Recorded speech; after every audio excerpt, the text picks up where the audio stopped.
So this is the one thing that most people do not talk about when they own custom computers like this. So I'm stuck on error code D7. Every time I reboot, I get a different error code. Like last time I got error code 22, which signifies memory issue. But there is something else going on here, and I need to figure this out because now I'm just booted to a black screen. My system's kind of just hard locked. So what had happened was I was trying to do something on my computer. I was watching YouTube on my second monitor, and my computer just hard locked after I accessed File Explorer. So we're gonna go and troubleshoot this and figure out what the hell's going on. So first thing we're going to try is we're going to clear the CMOS, because that's the easiest and fastest thing to do on a system like this is clearing the CMOS.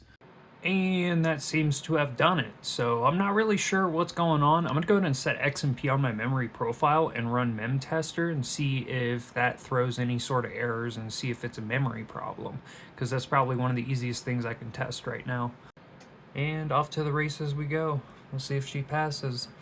So we're 3/4 of the way through the test, and as you guys can see, there are no errors. So honestly, that brings me to one conclusion, and that's I'm having issues with this motherboard. And this is an X370 board, it is old. So I am going to replace the CMOS battery and see if these issues persist, because this is not the first time I've had these issues with this board. I was running this CPU at 4.7 gigahertz at one point on all cores. It ran beautifully, and then just one day it just froze and the computer would not post afterwards. So I think I am having an issue with this motherboard because this is not the first time, and for whatever reason, no matter what settings I set the CPU to, eventually it'll just happen again until I clear the CMOS. So honestly, give me some upgrade recommendations for a motherboard, because honestly, I'm done with this thing at this point.